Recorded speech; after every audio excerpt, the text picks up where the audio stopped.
জয় শ্রীকৃষ্ণ। প্রিয় ভক্তবৃন্দ, শ্রীকৃষ্ণের কৃপায় নিশ্চয়ই আপনারা সবাই খুব সুস্থ আছেন, ভালো আছেন। আজ আমরা আলোচনা করব ভাদ্রপদ মাসের কৃষ্ণপক্ষের পবিত্র আজা একাদশী সম্পর্কে, যা 2025 সালের 19শে আগস্ট পালিত হবে। শাস্ত্র মতে এই তিথিতে ভগবান বিষ্ণুর উপাসনা করলে জীবনের পাপ ধ্বংস হয়, মন শান্ত হয় আর ভক্ত লাভ করেন আধ্যাত্মিক উন্নতি।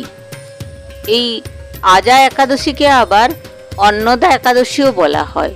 অন্নদা অর্থাৎ যিনি অন্ন প্রদান করেন, জীবনের প্রয়োজনীয় জিনিসে পূর্ণ করেন। এই একাদশীর উপবাস এবং পুজো করলে অতীত জন্মের পাপও নষ্ট হয় এবং ভক্ত মুক্তির পথে অগ্রসর হন। এই একাদশী তিথি শুরু হয়েছে 18ই আগস্ট সন্ধে 5:22 আর শেষ হয়েছে 19শে আগস্ট দুপুর 3:32। তাই 19শে আগস্টই উপবাস এবং পুজোর মূল দিন। এই অন্নদা একাদশী বা আজা একাদশী নিয়ে একটি পুরাণে কাহিনী রয়েছে। পুরাণ মতে এক সময় মহিষমতি নগরে হরিশ্চন্দ্র নামে এক সত্যপরায়ণ রাজা ছিলেন।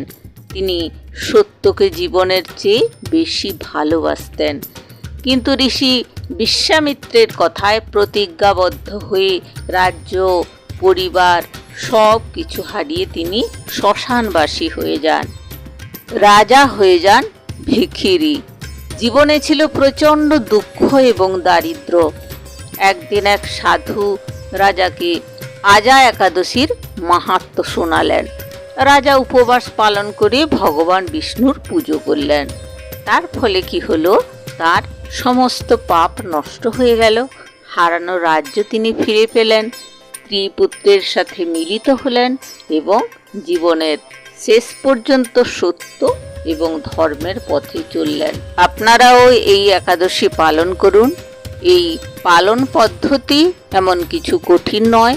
আপনারা ভোরে স্নান করে পরিষ্কার ধোয়া কাপড় পরবেন। গৃহে বা মন্দিরে ভগবান বিষ্ণুর মূর্তি বা ছবিতে তুলসী পাতা, ফুল, ধূপ প্রদীপ দিয়ে পুজো করতে হবে। সারাদিন উপবাস বা ফলাহার করে ভগবানের নাম স্মরণ করতে হবে। গীতা বা বিষ্ণুর সহস্র নাম পাঠ অত্যন্ত শুভ। আর পরের দিন দ্বাদশীতে দরিদ্রকে অন্নদান করে উপবাস ভঙ্গ করতে হবে। এই যে আজা একাদশী বা অন্নদা একাদশী, এটি শুধুমাত্র যে উপবাস তা নয়, নিজের শুদ্ধি অর্থাৎ আত্মশুদ্ধি, ভগবানের সাথে যে সম্পর্ক, সেই সম্পর্ক দৃঢ় করার একটি সুযোগ।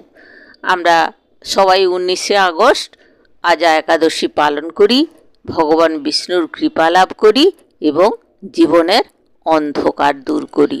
জীবনের পথে আমরা প্রতিদিন নানা ভুল করি, ইচ্ছে করে বা অজান্তে। এই তিথি আমাদের সেই ভুলগুলিকে শোধরানোর এবং ভগবানের শরণাপন্ন হওয়ার এক পবিত্র মুহূর্ত এনে দেয়।